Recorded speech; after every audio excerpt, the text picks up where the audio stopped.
Bueno, queridos amigos, en un nuevo programa de Malvinas y sus protagonistas, en esta ocasión voy a entrevistar al comodoro retirado, veterano de guerra de Malvinas, Antonio Celaya. ¿Cómo estás, Tony? Te doy la bienvenida. Hola Matías, bueno, muchas gracias, estoy muy bien, muchas gracias por esta reunión que me has convocado, espero estar a la altura de las circunstancias. Por favor, como no. Como le dije a más de un veterano, para mí es un orgullo y un placer poder entrevistarte, como a todos, de conocerlos de un video, de un libro, a poder hablarlo así, aunque sea en esta forma virtual, para mí es un gusto enorme. Bueno, para mí también, soy como te decía fuera de cámara, consciente de que hay que seguir malvinizando y veo con agrado que cada vez hay más gente interesada en saber realmente qué pasó allá en aquella época y afortunadamente también vemos que cada vez es mayor la cantidad de gente joven que es la que quiere saber realmente lo que pasó. Por eso es que me presto para este tipo de charla para poder aportar algo desde mi punto de vista. Yo hablo exclusivamente de lo que hicimos nosotros, la gente de Fuerza Aérea y específicamente de la Quinta Brigada. Exactamente. Y bueno, para ir arrancando, te pregunto, ¿en dónde naciste y cómo nació tu vocación militar, especialmente la de aviador? Bueno, mira, yo nací en San Miguel de Tucumán, allá por el año 49, en la prehistoria casi ya. Y me crié en un pueblo muy cercano a San Miguel, se llama Famaillá, 30 kilómetros, y explicarte cómo nace la vocación por volar, se me hace un poco difícil porque yo a veces ni yo mismo sé, porque no era un pueblo que fuera cercano a ninguna pista, ningún campo de aviación, como se decía en aquella época. Sí. Los pocos aviones que se veían eran de la línea Panagra, que pasaban muy alto, o aquellos avioncitos pequeños que tiraban papelitos de propaganda del circo, del parque de diversiones. Así que no sé, habré sido algún pájaro en la vida anterior, tal vez, pero bueno, siempre quise volar y ya siendo adolescente, cuando hablé con mi padre ya seriamente sobre el tema, él me dijo, mira, está la Fuerza Aérea, ¿por qué no lo pensás? Y yo hasta ese momento no tenía realmente conocimiento de la existencia de la Fuerza Aérea, empecé a preguntar, a ver, en aquella época era poco y nada lo que se sabía, no había internet, no había nada de eso. Pero bueno, me fue interesando de tal forma que cuando ya pasé al tercer año secundario empecé a estudiar para poder ir a rendir a la escuela y cuando terminé cuarto, en aquella época se podía entrar con cuarto, me vine a Córdoba para la Escuela de Aviación. Perfecto. ¿Y en qué año fue eso que ingresaste a la escuela? Y yo ingresé en la Fuerza Aérea, ingresé como cadete primer año en el año 67. Hice 4 años de cadete, me recibí en el 70. En el 71 hice el curso de aviador militar acá en Córdoba, en la escuela. En el 72 hice el curso de piloto de combate en Mendoza, en la escuela de caza. Y Sí, ya en el 73 fui destinado a Villarreal, San Luis, para volar los A4B. perfecto. Y vamos a ir un poquito antes. Tu primer vuelo solo, que me imagino que para todo piloto es algo que queda grabado en la memoria que nunca se olvida. ¿En qué situación fue y con qué avión lo hiciste? Mi primer vuelo solo fue siendo cadete de segundo año en un planeador, porque en esa época hacemos curso de piloto planeadores. Ujú. Me tocó hacerlo en un Blanic, así que mi primer vuelo sí fue en un planeador. Y realmente sí es memorable. Me acuerdo que hice una pérdida tan bien hecha, pero tan bien hecha que el avión cayó de punta y bueno, me asusté tanto que no hice más nada y me fui después al aterrizaje, ¿no? Pero bueno, ese fue mi primer vuelo solo. Después en avión, sí, ya el primer vuelo solo en avión fue en el Mentor, haciendo ya el curso de aviador militar en el curso de aviador militar. Después, por supuesto, hicimos, pero si se quiere, el primer vuelo solo, fue en el A4B, que no hay avión doble comando. Entonces, hicimos el curso teórico y ya Sí. en el primer vuelo uno sale solo, porque no había en esa época avión doble comando. Directamente fue la prueba de fuego, directamente. Y cuando realizaste ese vuelo solo en A4, aterrizaste, tocaste tierra, ¿qué sentiste? Bueno, mira, volviendo un poco atrás, vos sabés que yo estando en el año 66, se celebró el sesquicentenario de la independencia en Tucumán. Estaba Unganí a cargo de la presidencia, hizo toda una fiesta enorme el 9 de julio. En Tucumán fueron miles de tropas a desfilar. Yo estaba en cuarto año del secundario, ya estudiando para ingresar a la escuela. Sí. Y ese año la Fuerza Aérea, en adhesión al sesquicentenario, celebró la Semana Aeronáutica, la hizo en Tucumán, en el viejo aeropuerto Benjamín Matienzo. Y fíjate vos que en esa época, justo la primera escala que hacen los A4B, que venían nuevitos de Estados Unidos, la primera escala la hacen en Tucumán y se quedaron un par de días. Ahí tuve oportunidad de ir e inclusive me presenté a los pilotos y me saludaron porque estaba estudiando, le expliqué que estaba estudiando para entrar a la escuela, y me permitieron subir a la cabina y bueno, ahí me dije yo este avión lo tengo que volar algún día. Y bueno, fíjate vos que pasaron 4, 5, 6 años y ya lo estaba volando. Realmente poder volarlo, y volviendo a la pregunta tuya, el aterrizaje, poder decir salí, volé, hice lo que tenía que hacer y aterrizar, realmente una satisfacción muy grande. Evidentemente, una prueba superada con éxito. Todos los que volamos ese día volvimos todos con éxito, por supuesto. El vuelo solo, uno sale en el avión, pero al lado va otro avión, un instructor en otro avión, haciendo de heladero, que se llama, para corregirte o lo que fuera necesario durante el vuelo. O sea, si bien uno va solo en el avión, tiene un apoyo. Un acompañamiento. Sí, señor. Y en ese momento, ¿quién era tu ladero?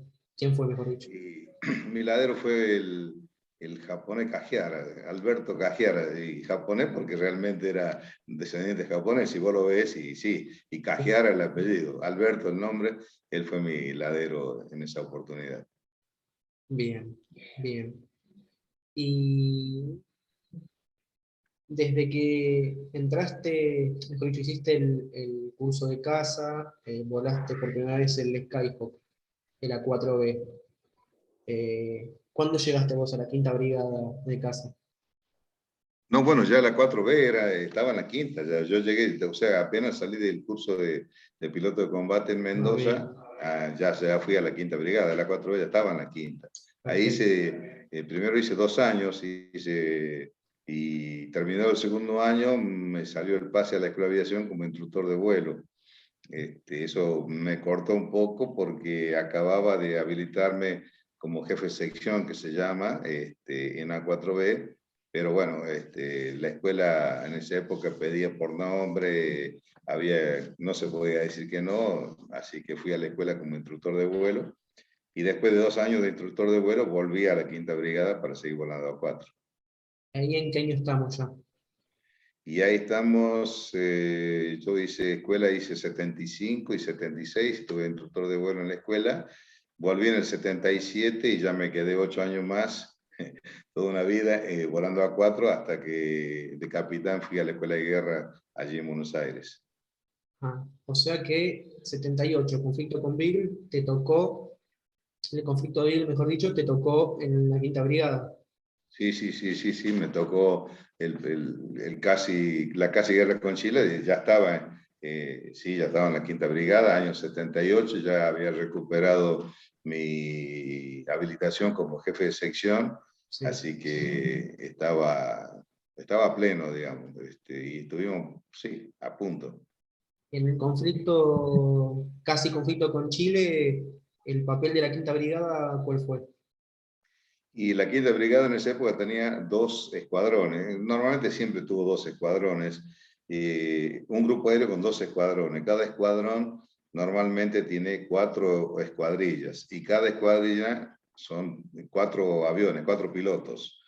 Entonces, la quinta brigada en el 78, un escuadrón desplegó a Morón porque se preveía que desde Morón íbamos a atacar los blancos que teníamos en Chile, y el otro escuadrón desplegó a Bahía Blanca. Nuestro avión tenía capacidad de reabastecimiento en vuelo y aparte una autonomía bastante interesante, lo que nos permitía llegar desde Morón o desde Bahía Blanca a Chile, realizar los ataques y volver, cosa que se había estudiado que los aviones de Chile no tenían esa capacidad para llegar tan lejos y volver.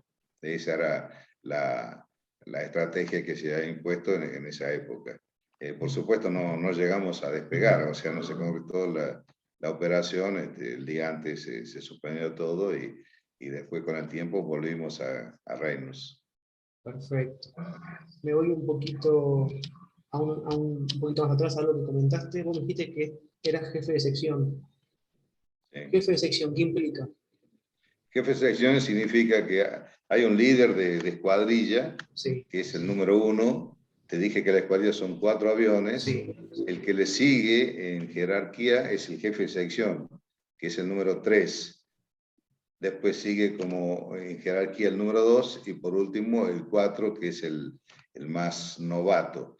El número 3, entonces, el caso mío, era el que le seguía al número 1 y tengo a mi cargo al número 4, que era el más novato de los que forman la escuadrilla. Se dice, en la unidad de combate, se dice que la mínima expresión de combate, la unidad de combate es la escuadrilla, o sea, 4 aviones, pero la mínima expresión de combate es una sección, o sea, 2 aviones. Ya cuando no hay 2 aviones, teóricamente, si queda uno solo, no podría ir hacia el combate. Perfecto. Eso ya es por doctrina, bien. Exactamente. Bien. Ahora nos adelantamos un cachito y ya llegamos a 1982. ¿Cómo te encuentras vos el 2 de abril? Mira, el caso mío, siempre lo comento, es un poco raro porque a mí en el año 81, a fines de año, me habían designado para hacer un curso de tiro y bombardeo en España, en Badajoz, Sí. volando aviones F-5. Entonces, ese curso empezó en enero del 82 y terminaba justo el último día de marzo del 82. Sí. Y junto conmigo había ido el capitán García, que volaba 4C en Mendoza. Juntos fuimos a Talavera a volar F-5 entonces, y el día 2 de abril nosotros estábamos almorzando con el agregado aeronáutico argentino en España, cuando a él lo llaman desde la Argentina para informarle que se había recuperado las Malvinas. Ahí nos enteramos nosotros en el almuerzo. Tanto García como yo ya teníamos el pasaje para el día 13, ya estaba previsto. Sí. Por supuesto, si el pueblo argentino no sabía nada del tema de Malvinas, nosotros que estábamos en España menos, más en aquella época que, como te decía, no había internet, no había celulares, no había teléfono. Los diarios de España, poco y nada de Argentina, sacaban. Entonces, realmente nos enteramos por el agregado aeronáutico y bueno, el 3 viajamos para Argentina y nos presentamos al lunes, nos presentamos en el Cóndor y directamente nos corrieron cada uno a su brigada a rehabilitarse de nuevo. ¿Qué quiere decir rehabilitarse?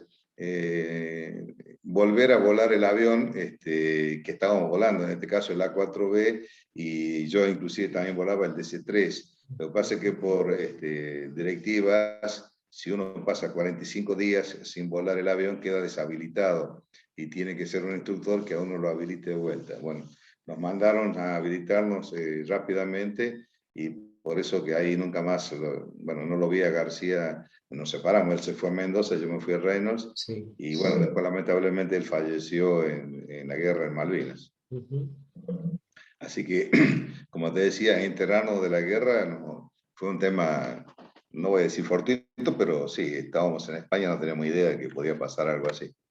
Bien. ¿Y ahí en el 82 vos qué grado tenías? Y yo en el 82 ya era capitán y ya era jefe de escuadrilla, ya hacía un par de años que era jefe de escuadrilla, ya, inclusive en el escuadrón mío era el más viejo, el más antiguo, el más experimentado, pues ya llevaba varios años, como te dije, había vuelto yo en el 77, ya había vuelto, sí. Hasta el 82 ya habían pasado 5 años, más los 2 años anteriores, ya llevaba 7 años arriba del avión, que realmente es muchísimo. Ujú. Así que, pero bueno, era jefe de escuadrilla y era el oficial de operaciones del escuadrón. El oficial de operaciones es el encargado de digamos, decir a quién le toca volar, en qué horario, qué tema tiene que cumplir, por dónde tiene que ir, a qué sector, en fin, hacer el plan de vuelo diario del escuadrón, ese es el oficial de operaciones. Perfecto. ¿Y qué escuadrón eras vos, uno o el dos? Yo era el número 2 y el jefe de escuadrón era el vicecomodoro Dubur. Bien, perfecto. Entonces, cuando volvés al país, te rehabilitas en el A4. ¿Qué órdenes recibe la brigada? Bueno, en principio los primeros 10, 12, 15 días de abril eran todos preparativos, pero no había ninguna orden en concreto. Ya sabíamos que la flota inglesa estaba viajando hacia las Islas Malvinas, empezamos a estudiar un poco el tema del armamento que ellos traían, de que ellos venían. Debemos recordar que nosotros nunca tuvimos una hipótesis de conflicto con Inglaterra, entonces realmente era un enemigo completamente desconocido, no había carpeta de objetivos, ni estudio del armamento, ni nada que se pareciera, porque nunca habíamos tenido una hipótesis de conflicto con ese país, digamos, con Inglaterra. Y Sí. la otra, hay que recordar que estábamos en época de un gobierno militar, la gente de inteligencia que son o eran los encargados de hacer toda esa averiguación sobre el enemigo, que para eso estaban un poco más abocados al marco interno, como se dice, viendo qué pasaba dentro del país y poco fuera del país. Así que nos dedicamos a estudiar. En aquella época, la única información la podemos sacar de unos libros muy conocidos que siguen estando, creo, los James, que había uno que hablaba de la Armada, otro del Ejército y el otro de Fuerza Aérea, donde salían todas las naves del mundo con sus características, sus velocidades y todo lo demás. Entonces empezábamos a estudiar. Inclusive tuvimos la visita de un oficial naval que vino a darnos una charla acerca de la fragata, porque recordemos que la Armada nuestra tenía la Hércules, la Santísima Trinidad, que eran de la misma generación de la que estaban viniendo los ingleses. Entonces esos primeros 15 días nos dedicamos a todo eso, a prepararnos y ver qué hacíamos. Y acá voy a retroceder un poquito, así, nosotros en el 78 nos dimos cuenta que estábamos muy en ascuas, para decirlo así, en muchos aspectos realmente del combate. A nosotros los A4, cuando vinieron, los yanquis nos dieron los A4 con las tablas, pero es como la tabla que te da vos cuando, en la fábrica, cuando vos compras el auto, que te dice hace 18 kilómetros con 1 litro, pero no te dice que tenés que ir a 80 con los vidrios cerrados, sin aire, sin radio, en fin. Las tablas que tenemos nosotros también, empezamos a pasear bomba, como decimos nosotros, en el 78, y no nos daban las tablas de despegue, no nos daban las tablas de altura, no nos daban las velocidades, no nos daban nada coincidía, los consumos, nada coincidía. Afortunadamente un oficial nuestro que andaba por Estados Unidos, por ahí cajoneando, encontró un par de tablas que eran las que se llamaban tablas tácticas, que son las reales, y con eso tuvimos que hacer todo un nuevo planeamiento.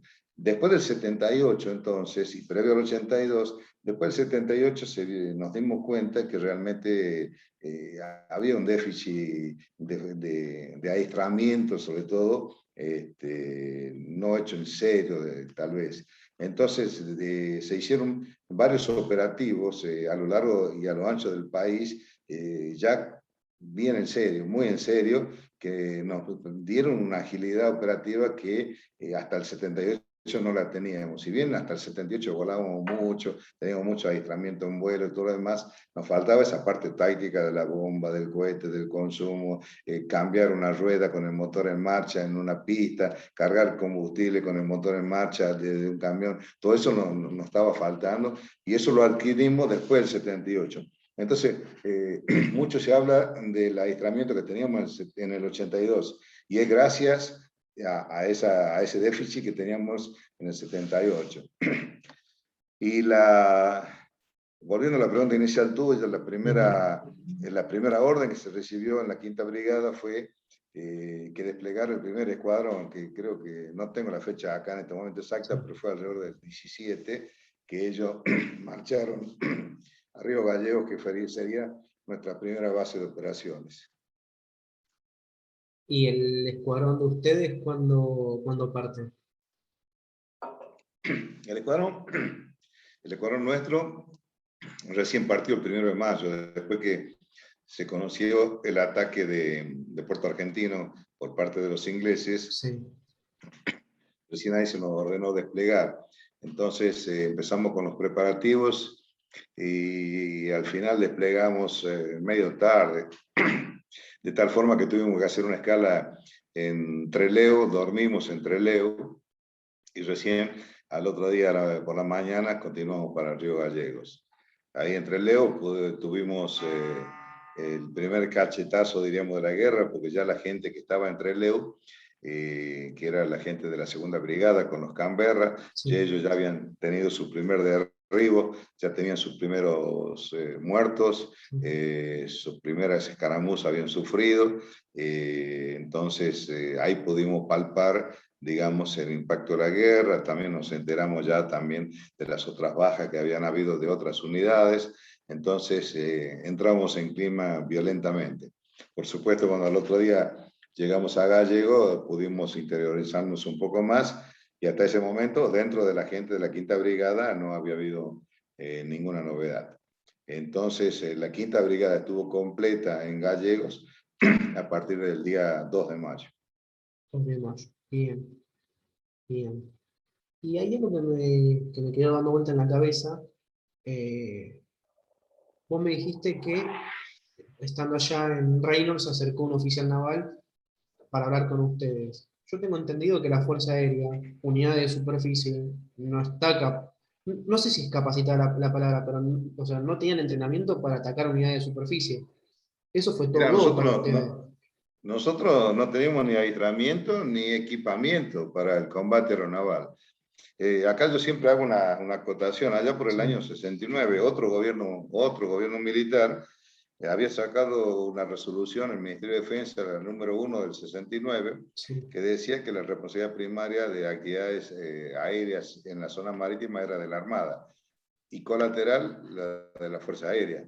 Entonces, y además establecía que esas actividades colaterales que hacía la Fuerza Aérea debía hacerla con el material que tenía, sin comprar o adquirir material para esas actividades. Entonces, evidentemente, no teníamos ni aislamiento ni equipamiento para esa guerra aeronaval. Tanto es así que el día 6 de abril del año 82, la Junta debió derogar esa resolución para que la Fuerza Aérea pudiera actuar en el combate aeronaval. Si no, no hubiéramos podido actuar. Y esa falta de aislamiento, de equipamiento, realmente fue muy, muy grave porque el 80, no digo el 80%, pero un gran porcentaje nosotros éramos mediterráneos. Imagínate el caso mío, el Trucha Varela, o el Tuco Cervera, Galvez, por nombrarte unos cuantos halcones. Nacido en Tucumán o Salta, estudiamos en Córdoba, Mediterráneo, fuimos a Mendoza a hacer la escuela de casa, Mediterráneo, fuimos a Reynolds a volar a 4. La última vez que yo había visto un barco fue en el Villiquen. Yo no conocía prácticamente un barco. Había ido a Mar del Plata cuando tenía 15 años, vi el mar así, la única vez que lo había visto. Entonces había un desconocimiento total, no solo no solo era la falta de aislamiento y equipamiento, sino del desconocimiento específico de ese tipo de territorio. Por lo demás era todo lo mismo, hacer lo mismo, o sea, volar en altura, hacer reabastecimiento, tirar una bomba, volar rasante, era exactamente lo mismo. La única cosa que cambiaba era el entorno geográfico que era sobre el mar y después la gran diferencia que tenía un tipo de allá que también te tiraba. Esa era la otra gran diferencia. Pero evidentemente, como vos decías, no estábamos adiestrados ni equipados para el combate aeronaval. Fíjate vos que las primeras bombas que tiramos nosotros, en la la de 1000 libras, eran bombas que habían venido con los Avro Lincoln y habían sido modificadas la cola para volar con A4 a alta velocidad. Entonces, y eran bombas diseñadas específicamente para tirar a blancos de superficie, pero terrestre, un hangar, una pista, una cosa así. Tanto es así que el 12 de mayo la bomba que tira el Turco Arrarás atraviesa a Glasgow y explota después por un tema de espoleta que, bueno, que después si querés te lo explico. Sí, sí. Bien. ¿Y cuándo ustedes empezaron a tomar dimensión o cómo fueron los medios de cómo atacar una unidad de superficie?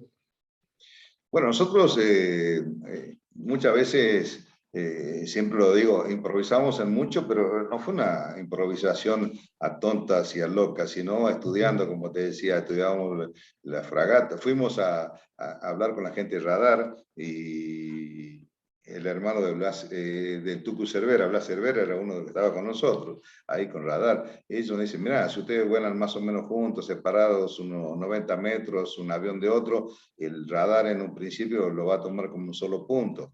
Entonces, una de las ideas que tuvimos nosotros dice, bueno, volamos a 90 metros y atacamos a 90 metros. Y si nos tiran un misil, o te pegan a vos, me pegan a mí, o paso por el medio, pero siempre uno va a llegar. Ese era el razonamiento. Después la otra que nos dijeron la gente radar era el famoso tema del lóbulo. El lóbulo es el alcance que tiene el radar, que son 200 millas náuticas, pero tiene una forma de gota de agua, que a medida que se aleja, se va levantando, va dejando un volumen de aire debajo, por el cual si nosotros nos podíamos meter, ellos no nos iban a ver. Si no nos veían con el radar, evidentemente no nos podían tirar. Como el radar eran 200 millas el alcance, nosotros no sabíamos dónde estaban los radares, porque los radares de ellos eran móviles, ya que estaban en las unidades de superficie, en los barcos. Entonces, por las dudas, nosotros ya 200 millas antes ya empezábamos el rasante. Entonces teníamos media hora de rasante para que ellos no nos vieran. Entonces, como te venía diciendo, todos esos estudios que se iban haciendo, esas improvisaciones, pero estudiadas, no improvisadas, digamos, a pesar de que parece contradecir la palabra, no eran, digamos, descabelladas, eran planeadas, eran estudiadas. Bien. Y cuando mencionás rasante, esa última media hora, ¿a cuántos metros te referís más o menos para que el lóbulo no te capte? Y más o menos nosotros estábamos a unos 10 metros, 8, 10.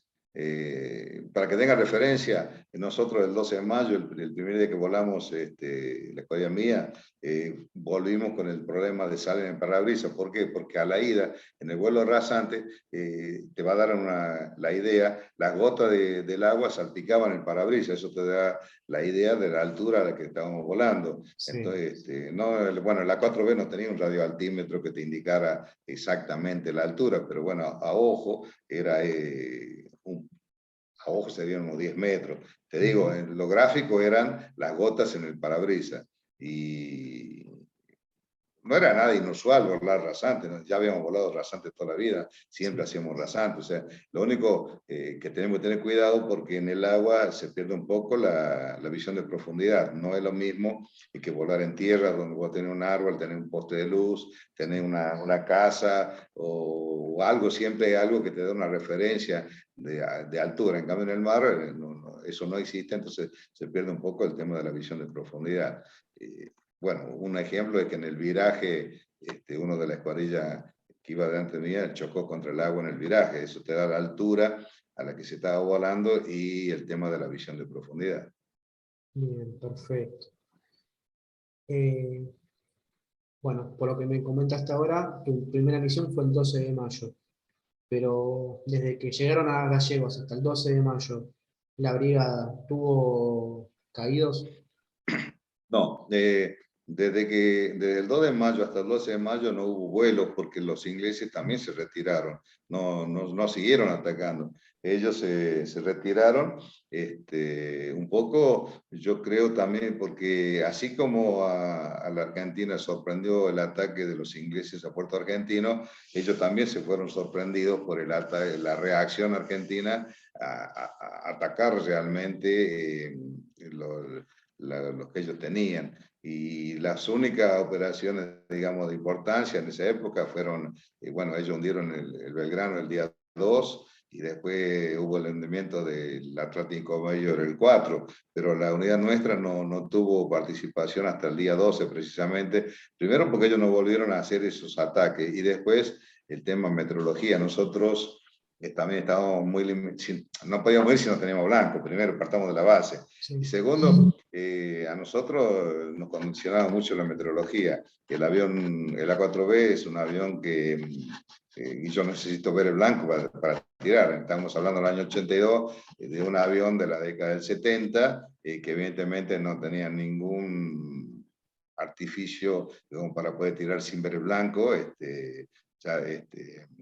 Y además, para ver el blanco tenía que ser de día y no haber muchas nubes en la zona del blanco. Entonces, por la época del año, la luz diurna estaba bastante reducida. Amanecía alrededor de las 9 de la mañana y a las 5 de la tarde ya se hacía de noche. Está bien que uno podía despegar una hora antes de que se hiciera de día, o aterrizar una hora después que se hiciera de noche, pero no era demasiado. Y la otra que te decía la meteorología. Así que, resumiendo, entre el día 1 de mayo, que fue el primero, digamos, intervención de la brigada, el 12 de mayo, no había habido ningún vuelo. Perfecto. Llega el 12 de mayo. ¿Qué misión, o sea, cómo te enteras vos de la misión que tenías que volar ese día? Bueno, nosotros en el escuadrón, nosotros, como te dije, éramos 2 escuadrones. Sí. Un escuadrón estaba en alerta un día y el otro estaba en descanso.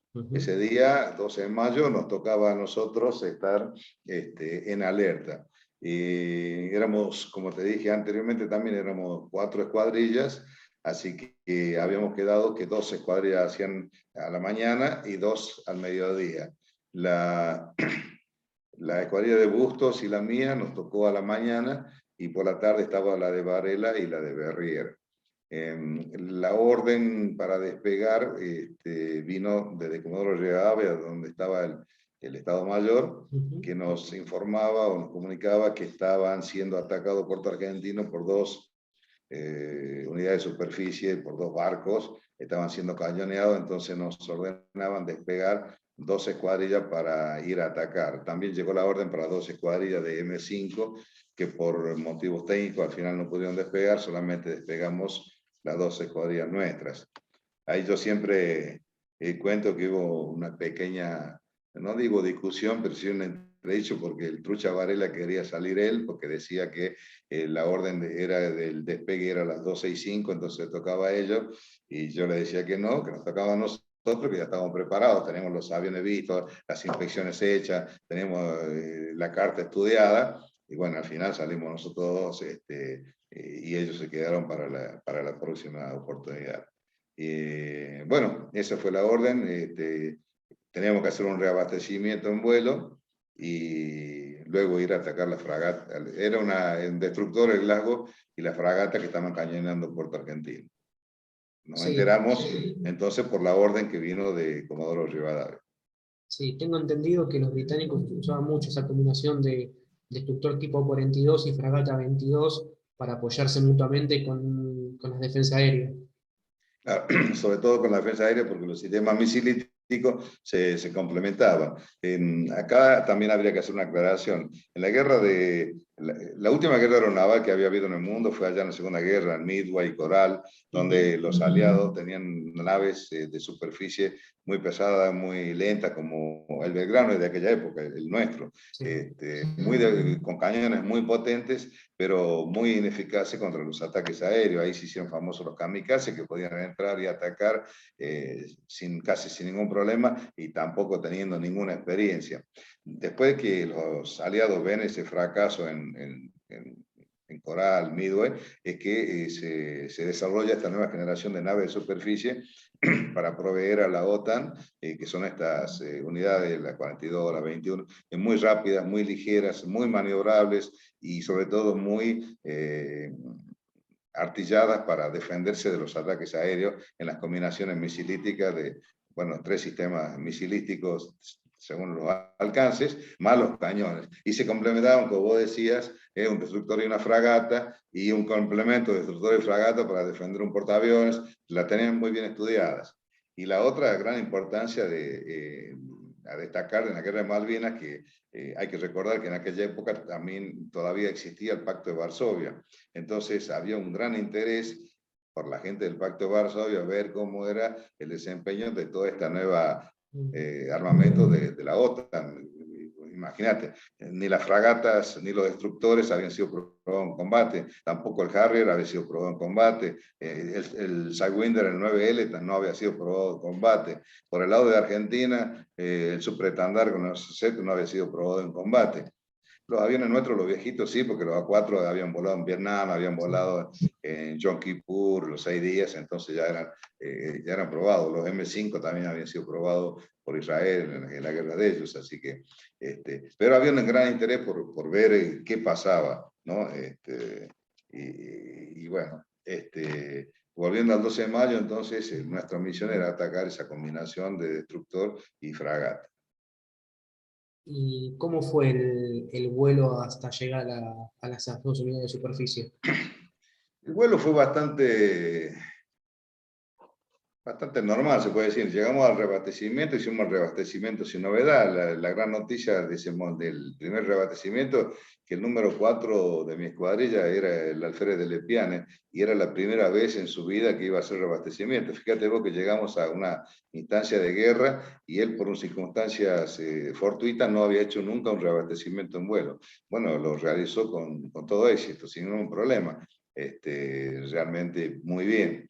La otra novedad que era cuando ya íbamos rasante, cuando cruzamos el canal de San Carlos, el Omega mío quedó fuera de servicio. El Omega era el sistema de navegación que usábamos.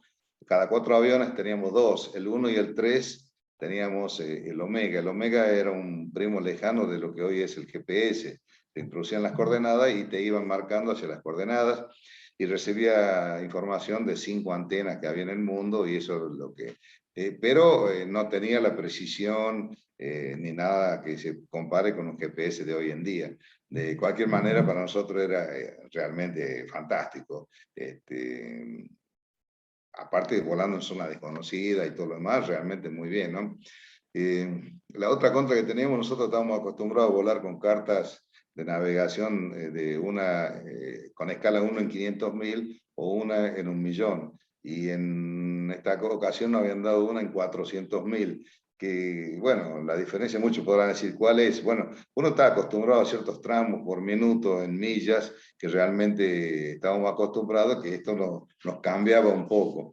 ¿A qué viene esto? Si yo iba con el Omega, no, tal vez no necesitaba mirar la carta, pero como te decía, mi Omega quedó fuera de servicio en el canal, y el manual dice que en ese caso yo tendría que haber pasado de número 3 y hacerlo pasar al número 3 de número 1, que él tenía el Omega en funcionamiento, pero faltaban, según mis cálculos, faltaban 3, 4 minutos para el ataque. Segundo, hacerlo pasar al 3, para hacerlo pasar bien tenía que avisarle por radio: tengo tal falla, pase adelante, hágase cargo. Y uno que estaba formando, pinando al guía, pasar de pronto a hacerse cargo de todo a 3 minutos del ataque, se veía un poco complejo. Y la otra era que si yo salía al aire por VHF, seguramente me iba a captar el enemigo, porque eso es así, no se debe hablar. Y hacer esa maniobra haciendo señas cuando ya estábamos todos formados a 90 metros, realmente hacer lo que se acerquen para hacerle señas era imposible. Por tanto, decidí continuar yo al frente, así que ahí tuve que sacar la carta esta que decía 1 en 400 para ver el terreno, y realmente se complica un poco, porque volar rasante con la carta nueva sin conocer el terreno se complicaba. Hago un movimiento y veo una serie de lagunas o lago al frente, miro la carta y digo, no, acá no tengo que estar. Hago un viraje hacia la derecha muy rápido y puse rumbo hacia el este, y salté una lomada. Cuando salto la lomada veo Puerto Argentino ahí al frente, tampoco tenía que estar ahí. Entonces vuelvo a poner más rumbo al sur, hasta que llegara al borde de la costa. Cuando llegué al borde de la costa puse rumbo también de nuevo al este y digo, bueno, si lo veo, y si no, mala suerte, me vuelvo. Pero ahí estaban, justo. ¿Qué había pasado? ya los dos barcos habían dejado de cañonear Puerto Argentino, ya habían tenido el ataque de la otra escuadrilla y estaban navegando rápidamente hacia el sur. Y tanto es así que yo los debo haber encontrado unas 10, 15 millas al sur de Puerto Argentino, ¿no? No el frente de Puerto Argentino, sino muy al sur. O sea, que digamos, ese fuera el servicio del Omega, más ese desconocimiento del terreno me permitió justo llegar a donde estaban las dos unidades y poder realizar el ataque.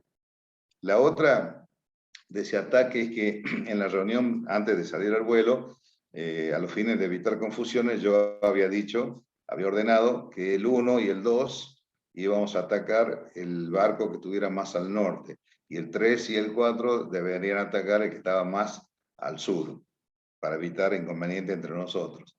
Ahora, ¿qué pasa? Haciendo tantos virajes como yo hice para corregir el rumbo, cuando uno hace los virajes, sobre todo muy bruscos como lo que estaba haciendo, los que van atrás cambian de lado, a los fines de mantener la distancia cambian de lado. Si no, el de adentro se pasaría y el de afuera no alcanzaría nunca. Entonces cambian de lado. Después de varios virajes, cuando enfrentamos directamente al blanco, ¿cómo era la posición? El 1 y el 2 estábamos al sur y el 3 y el 4 estaban al norte. Entonces yo asumí, digo, no, lo más lógico, si el 1 y el 2 estamos al sur, lo más lógico es que nosotros ataquemos el barco que está al sur y el 3 y el 4 ataquen el que está al norte. Bueno, el único que hizo ese razonamiento y no cumplió la orden fui yo. Así que mal, digamos. Y el único que, los otros cumplieron la orden, de todas formas, el barco que iba más al sur era la fragata La Brilla. Y la otra cosa que nosotros no sabíamos, el A4 no tiene una mira predictora que me diga dónde va a estar el blanco, sino que tiene una mira fija como la tiene un fusil, digamos así. Entonces yo debo hacer un cálculo a ojo de dónde va a estar el blanco mío en el momento que yo llegue al momento del tiro. Entonces yo debo apuntar mi avión delante del blanco esperando que la velocidad y el cálculo mío sea más o menos, y bueno, no sabíamos la velocidad de desplazamiento realmente de esos barcos que eran muy rápidos, y yo llegué en viraje y tiré en viraje y es un pecado mortal porque la bomba por fuerza centrífuga se fue para el otro lado, la de Gavassi también pasó por ahí, la de Lepiane tocó el agua antes y pasó por encima, y Arrarás, que era el que estaba más al sur, que encaró al barco que venía más al norte, es el que más tiempo tuvo de hacer su puntería bien hecha, y realmente le hizo muy bien, se la metió al Glasgow en el medio, la bomba, y que lo traspasó y explotó después, y si bien explotó después, ese rumbo, como dirían los marinos, ese agujero, hizo que el Glasgow quedara fuera de servicio para toda la guerra. Si no me equivoco, creo que hay una foto que donde se ve el Glasgow y se ve el avión de Arrarás a punto de hacer puntería, ¿no? Hay una foto que yo la tengo sí, en el Facebook como portada. Esa foto fue tomada por un tripulante de la Brilliant, donde se ve la parte del helicóptero de la Brilliant y se ve el avioncito del turco atacando el Glasgow. Sí, sí, está esa foto. Una Y foto después hay tremenda. varias fotos de Glasgow con el agujero, ¿no? También hay varias fotos de eso. O sea que la misión quedó cumplida porque el Glasgow quedó La fuera de misión quedó servicio. cumplida, o sea, se puede decir que fue cumplida con éxito, por lo menos Ujú. por la parte de la escuadrilla nuestra, porque dejamos realmente al destructor quedó fuera de servicio para toda la guerra. Lamentablemente a la otra escuadrilla fallecieron 3 en el ataque, y regresó solamente el Alfred Vázquez. Nosotros atacamos los 4, salimos los 4, lamentablemente en el regreso Gavassi voló sobre Darwin, fue derribado por la propia artillería, así que al final volvimos 3. Bien. Ese día fue un golpe realmente muy duro, porque, como te decía, el 1 de mayo no había pasado nada en la Quinta Brigada, de pronto el primer día que se opera, salimos 8, volvimos 4, una gran pérdida, un 50%, realmente fue un golpe muy, muy, muy duro para todos, para todos. Y de la primera escuadrilla, los caídos fueron Bustos, Ibarrucea y Nívoli, ¿no? Exactamente. que también El habían, 1, sí, el 1, el 2 y el 3. El único que quedó y que volvió fue el 4, el más novel, el más novato. que después, Sí. las vueltas de la guerra, Vázquez termina también cayendo Va el que 8 de junio. termina también, el 8 de junio termina también siendo derribado por el Harrier, sí. Mira, sí.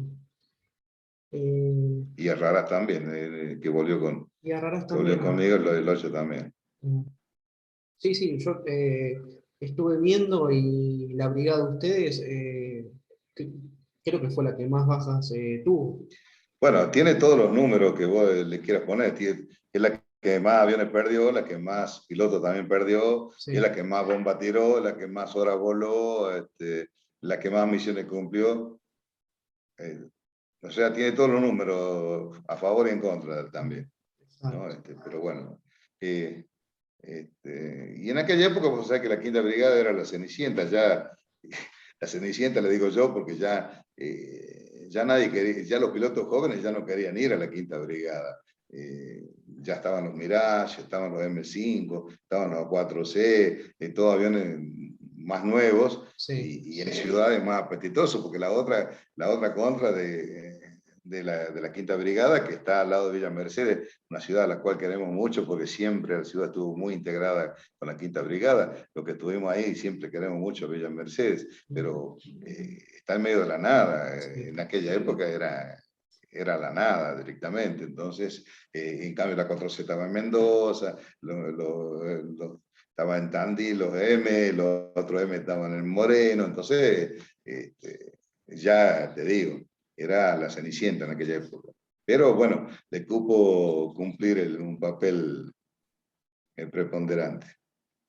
Fíjate vos que los halcones siempre fuimos los de la Quinta Brigada y después, pues, genéricamente, ahora se le dice que halcones a todo el A que, todo a todo el caso. que estuvo en combate y eso nos da un poco, no digo de bronca a nosotros, pero bueno, inicialmente éramos nosotros y ahora son todos.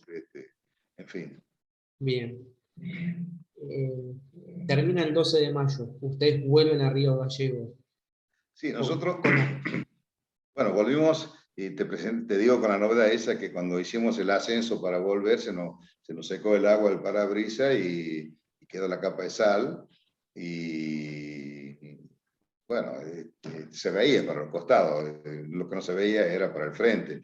Ahí el Tucu Cervera, que estaba de móvil en Gallego, nos sirvió de mucho porque nos fue guiando como un radar, un poquito más a la izquierda, un poquito más a la derecha, más a la derecha, más a la izquierda, en fin, nos fue guiando durante el aterrizaje, aterrizamos sin problemas y ahí fue cuando después le dieron la orden había un primer teniente, creo que en esa época, Hagi de apellido, un bioquímico, que le dieron la orden que encontrara la solución para que no se pegara el agua en el parabrisas, porque lo primero que hicimos le preguntamos a los navales, no sabían, pues nunca habían volado tan bajo y nunca habían tenido ese problema, nadie sabía cómo era la solución.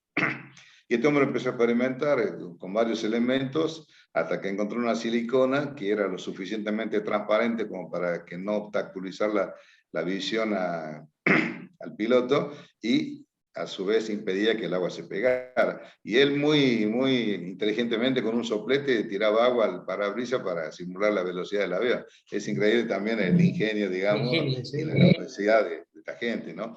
A partir de ese momento se empezó a usar esa silicona y nunca más hubo problema. Por eso yo muchas veces por ahí leo, no, que tenían el problema para apuntar por la sal.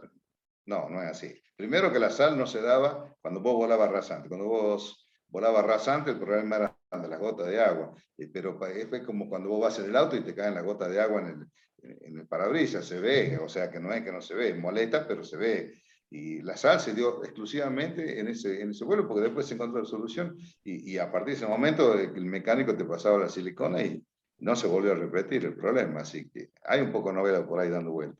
Me sacaste un mito entonces, mira. Yo también tenía creído eso, que atacaban con el parabrisas No, llenando de sal. Bien, no, no. bien, Te lo firmo. perfecto. Y ahora me gustaría preguntarte más en lo humano. Termina ese 12 de mayo. Como dijiste vos, de 8 aviones vuelven 4. Fue el primer golpe fuerte para la brigada. ¿Cómo lo tomó en sí el grupo? O sea, ¿cómo se sigue después de eso? Mira, te lo voy a responder, no voy a decir exactamente, pero creo que la mejor expresión fue la del Alfred Vázquez. Vázquez, que él había perdido los 3 de las escuadrillas, Volvió al solo, ¿sí? final, sí, al final del interrogatorio de inteligencia y todo lo demás, le preguntaron, ¿y ahora qué va a hacer? Y me voy a dormir, voy a descansar para salir mañana. O sea, era sabido que esto empezaba, recién empezaba, era el primer día, y si bien fue un gran golpe, un enorme golpe, era sabido que esto continuaba. Entonces, había que lamerse la herida, pero había que seguir, no había otra. Evidentemente, este, uno piensa en el compañero, en el amigo, en el camarada que ha perdido. Algunos eran más cercanos, otros eran, pero éramos todos muy cercanos porque Villa del Reino, San Luis se caracteriza por eso. Nosotros vivíamos toda la vivienda de la gente casada está al lado de la brigada y los solteros vivían en el casino dentro de la brigada y el deporte se hace dentro de la brigada porque la cancha de tenis, de padre, lo que fuera, están dentro de la brigada y el quincho era obligatorio sábado y domingo para todo el mundo ir a juntarse a comer. O sea que, y todos en Reynolds volaban el mismo avión, el mismo color de pañuelo, todo. Entonces había una unidad realmente increíble. Y perder 4 de una sola vez realmente fue un golpe muy duro, pero había que seguir. Y no hay otra, había que seguir. Y bueno, cada uno buscaba el consuelo que más podía. Algunos se refugiaron en la religión, otros tenían una cábala, otros no decían nada, pero bueno, había que seguir, así que no había otra. Perfecto, bien, bien. Y después en estos días posteriores, ¿tuviste alguna otra salida? En esos días posteriores no, porque nosotros con Cervera, Busto y Berrín, en este caso habíamos hecho un trato que debíamos entrar hasta que no entrara en combate, de nuevo seguía saliendo, el que no entraba en combate seguía saliendo. El que había entrado en combate pasaba la cola. Y bueno, se dieron 4, 5, 6 días, primero que era día por medio. O Sí. sea, el otro escuadrón.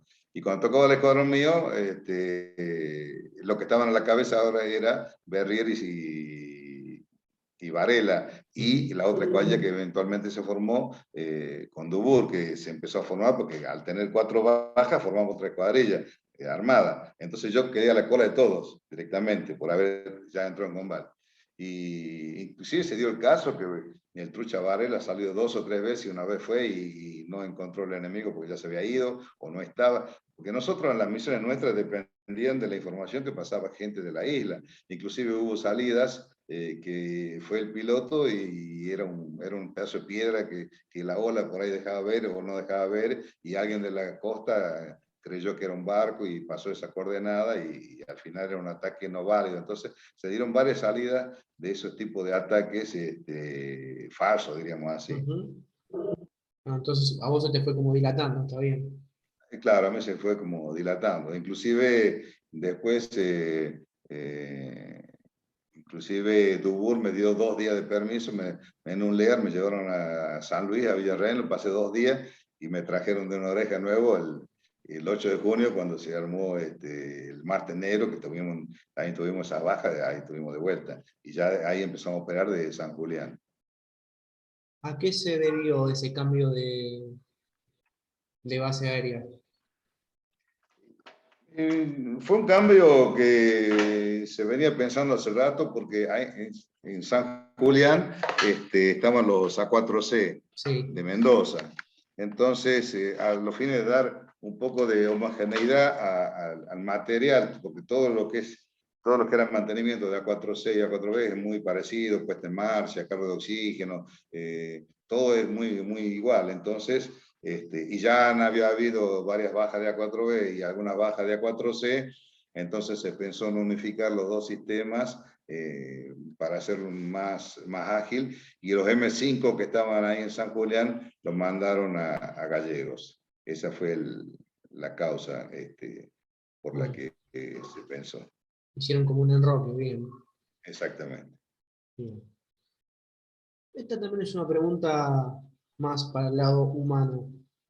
Vos me vas a decir que obviamente uno elige la carrera militar, se prepara para una hipotética guerra, pero el tema miedo, por ejemplo, o sea, vos estás yendo hacia algo desconocido, no sabés con qué te van a tirar. Bueno, en realidad sí sabes con qué te vas a tirar, pero no sabes si te va a tocar, si no te va a tocar, más ya viendo bajas.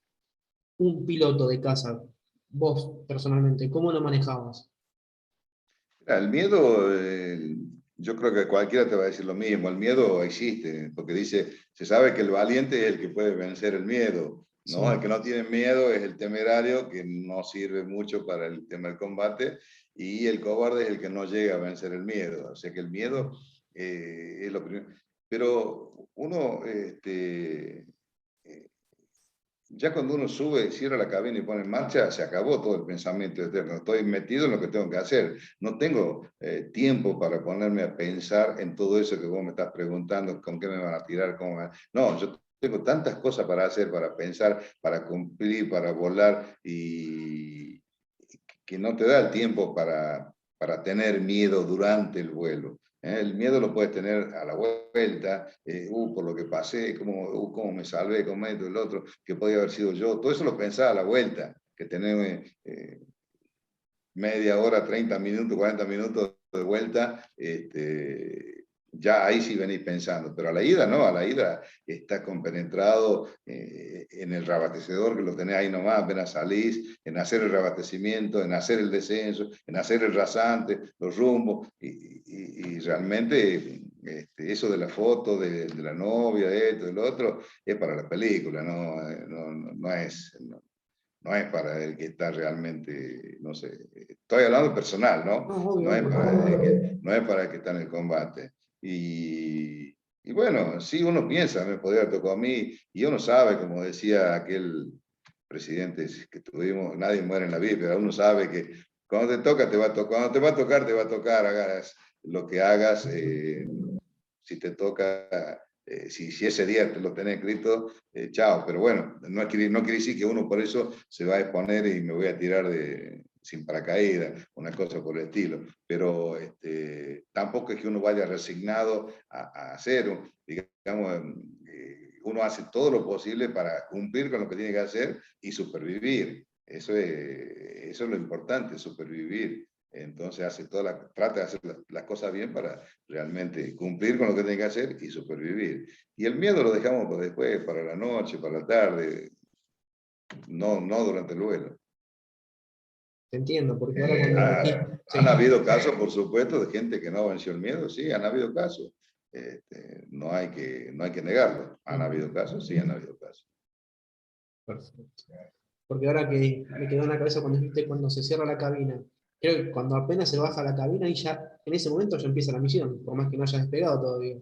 En realidad la misión empieza desde que te llegó, te Ah, tocaron el timbre. Ahí te dijeron, cuando te dijeron, esto es lo que tiene que atacar, hay que sacar el lápiz, ajustar el rumbo, la distancia, el tiempo, ahí empieza la misión, ya se acabó cualquier otra cosa que estaba haciendo. A partir de ese momento hace el briefing específico de lo que se tiene que hacer, ya corrigiendo los rumbos, corrigiendo los tiempos, corrigiendo la distancia, viendo el armamento, diciendo las últimas palabras con los numerales, o sea que prácticamente es antes de cerrar la cabina. Lo que pasa es que gráficamente es más fuerte el cierre de la cabina que el briefing en sí. perfecto, entiendo.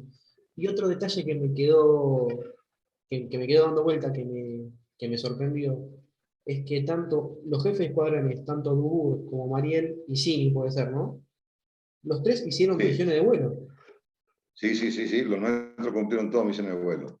Los jefes de cuadrón eran Cini y Dubur. Mariel Ah, no era jefe de cuadrón, pero sí tenía la misma jerarquía que ellos. Él era jefe de operaciones ah, en la quinta brigada, pero sí voló con escuadrilla. Inclusive acá te puedo relatar, en una de las misiones se estaba cambiando, en la misma escuadrilla estaban los dos, estaba Dubur y Mariel.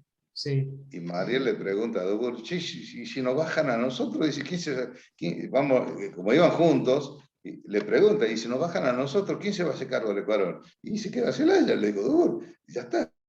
O sea, ahí te da un poco también un poco la respuesta a la pregunta anterior tuya de Sí. las previsiones, del miedo y todo lo demás. Tipo que está convencido que, y bueno, hay que hacerlo, hay que hacerlo. Y la jerarquía no le sirvió para, al contrario, fueron al frente directamente, sí. Y bueno, y Cini en el otro escuadrón también cumplió perfectamente su jefe de escuadrón, que si no hubiera querido volar, no volaba directamente porque estaba en otro rol. Pero bueno, lo hicieron. Perfecto, y estamos hablando de un vicecomodoro y también de alfereces, no sé si recién recibido, pero como me dijiste vos, por ejemplo, de Dele Piane, que nunca había hecho un Y abastecimiento en vuelo. claro, los alfereces eran alfereces de tercer año, porque en esa época el curso de aviador se hacía en el primer año de alférez, el piloto de combate el segundo año y tercer año ya se hacía el tema de A4. Y yo que me puse a leer un poquito de la Quinta Brigada, eh, los alfereces, o sea, cumplieron misiones donde realmente actuaron muy bien, por más que Ah, hayan sí, sí, sido, sí. No, como seguro, dicen seguro. ustedes, los alfetas, o sea, los más nuevitos. No, sí, sí, sí. Bueno, en realidad ellos ya estaban, ya habían aprobado el curso, o sea, ya estaban habilitados para el combate, pero sí, sí, sí. Y fueron varios, así que no, no era uno solo, ¿no? Ujú. Así que, y no, y cumplieron muy bien, muy bien. Llega el 13 de junio a la noche, tengo entendido que es la última misión de la brigada, ¿no? Dame un Sí, segundo, tengo que enchufar la máquina. sí, no hay problema.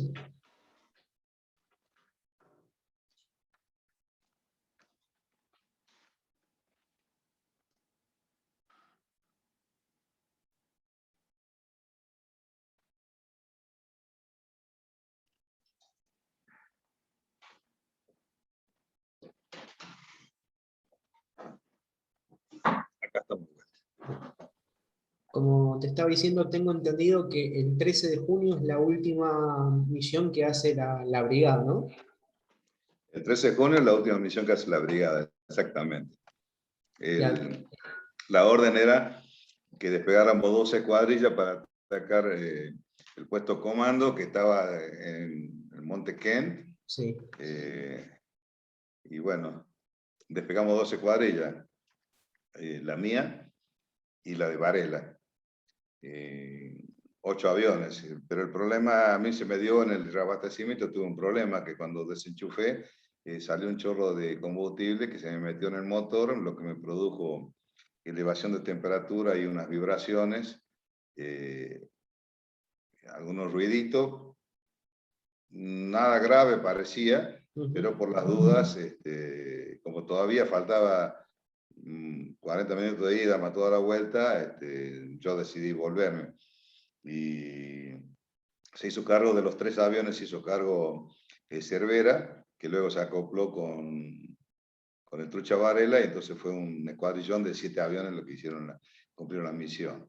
Y lo más destacable de eso es que atacaron los 7 y volvieron los 7, y el punto fuerte de ese día fue que una munición le rompió el tanque de combustible alar a Delepiane, y que con un criterio que a veces era discutible, decidió volver en vez de eyectarse en las islas, decidió volver al continente, y se le acababa el combustible, se acababa, y bueno, una gran acción del reabastecedor y la tripulación del reabastecedor, que mediante un artificio radioeléctrico lo trajo hacia donde estaba el reabastecedor y logró enchufar cuando ya le marcaba 0 combustible, ahí logró enchufar, que si no se tenía que eyectar en medio del agua, ¿no?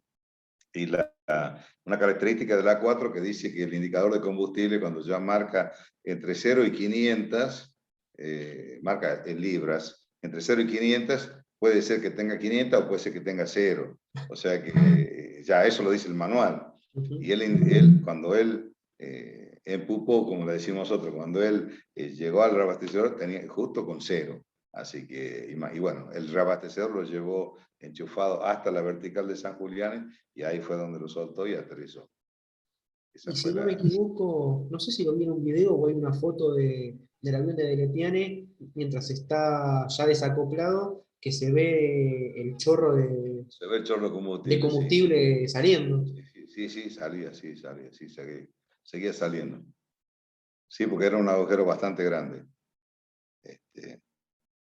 Hay una foto de eso, sí. Ah, está bien, entonces no me acordaba si era justamente de esa misión o otra que había visto. No, no, esa.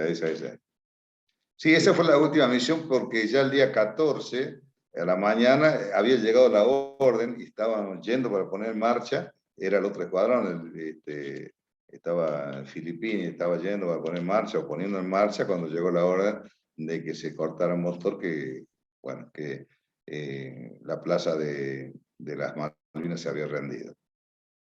Me imagino que eso fue un cachetazo fuerte. Y fue un O ya se lo cachetazo. veían venir ustedes. Las dos cosas, o sea, nosotros ya veíamos que cada vez venía peor la mano, cada vez era, a pesar de los esfuerzos que se estaban haciendo, no se estaban logrando los objetivos que realmente se quería.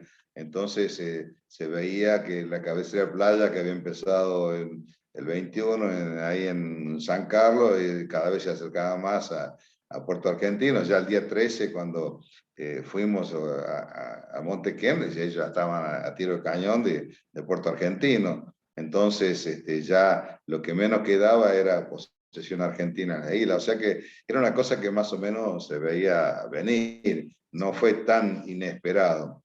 La bronca es que después de tantos esfuerzos no se haya podido lograr, digamos, no digo un triunfo, pero algo satisfactorio, ¿no? Pero bueno, que después con el tiempo nos enteramos por las críticas internacionales que realmente se habían hecho las cosas bastante bien. Sí, no, es más, la Fuerza Aérea, además de los británicos, por otras fuerzas aéreas del mundo, siempre fue bien valorada. Bueno, tanto es así que las tácticas usadas por la Fuerza Aérea después fueron estudiadas prácticamente en casi todas las escuelas de guerra aérea del mundo, porque ellos decían que la flota de la OTAN, de 8 aviones que atacaran, solamente uno podía llegar al blanco, y nosotros lo demostramos que no era así, que no eran tan ciertos. Y además, los ataques, eso, además de ser estudiados, trajeron muchas modificaciones que ellos tuvieron que hacer para evitar ese tipo de ataque. Entonces, fue todo muy novedoso y muy ponderado. Bueno, yo en mi escritorio tengo colgada la carta de Klosterman como una condecoración suprema, porque realmente que un tipo que como Klosterman escribiera una carta como la que escribió hablando de los pilotos argentinos, a mí, yo la leo y se me paran los pelos de punta, y sin embargo, voy a decir, un tipo como ese que te diga lo que dice, basta y sobra, ¿no? Pero bueno, no borra eso, por supuesto, la derrota, ¿no? Nosotros, si vamos desde el principio, sabíamos que era una cosa muy difícil, sabíamos que era una cosa muy difícil. Pero ahora, inclusive después leyendo el libro, el de Woodward, La Guerra de los 100 días, y haber visto que le faltaban a ellos 2 o 3 días también para rendirse, bueno, no te digo que a uno lo llena de satisfacción, pero por lo menos se puede decir, mira, hemos hecho todo lo posible y lo hemos hecho bastante bien. Ellos mismos lo dicen. Exacto, exacto. Y es más, los A4B creo que son los únicos aviones que tienen kill mark ahora en la actualidad contra una unidad de superficie. Sí, bueno, después se le pintaron, creo que a los A4C también, pero digamos, el primero que se le pintó fue, sí, al 239, el día 13, ya el Glasgow ya estaba Para el fuera de servicio. servicio, entonces el día 13 ya se pintó la primera Killmark. Que hay Ahí. una foto de Ararat con la Lo que Killmark. dice, claro, lo que dice por ahí el artículo que salió por Facebook, son los únicos aviones que tienen naves marítimas, como hundidas, como averiadas. Las otras guerras, los aviones, ninguno tiene pintada nave de superficie marítima. Exacto. Y otro detalle a tener en cuenta es que desde la Segunda Guerra Mundial, Gran Bretaña teniendo la armada que siempre tuvo, después de la Segunda Guerra fue en Malvinas cuando perdieron unidades de superficie. En todo ese momento nunca perdieron nada. Y pasaron desde el 45 al 82 por otras guerras también. Sí, sí, inclusive yendo a la parte de muertos y heridos de los ingleses, ellos acusan oficialmente 255 muertos y 777 heridos, lo cual, según los estudios, nunca puede ser realmente cierto. Yo tengo por ahí uno de varios estudios y hablan de 1000 y pico de muertos y menos heridos. Inclusive dice, los heridos son el triple de los muertos. Nunca en ninguna guerra los heridos son el triple de los muertos, normalmente son muchos menos. Y lo que se piensa es que muchos de esos heridos después se murieron. La otra que no le coinciden son los números de los muertos que fueron arrojados al mar y los enterrados en las islas, no da la suma. Tampoco ellos cuentan como muertos a los chinos ni a los gurkas, solamente cuentan a los de la corona. Entonces también hay una gran diferencia, ¿no? Y finiquitando el día 13 en el libro de Woodward, La Guerra de los 100 Días, él mismo dice, le quedaban tres naves de combate en servicio. Todo el resto tenían algún problema, de menor a mayor, pero solamente le quedaban 3 de las 34, 35 que trajo de combate, solamente le quedaban 3 en servicio. Se puede decir que... se cumplió la misión. Claro. Y antes de despedirte, te voy a hacer una última pregunta. ¿Qué te dejó Malvinas, tanto en lo personal como en lo profesional? Mira, tanto en lo personal como en lo profesional me puede dejar digamos, la satisfacción de poder decirte a vos y decirle a cualquiera, mira, a nosotros nos prepararon y nos adiestraron para defender la patria, para estos casos, y creo que puedo decir con la frente bien alta, camarada, ciudadano, he cumplido con lo que me has dado o me has preparado para que haga.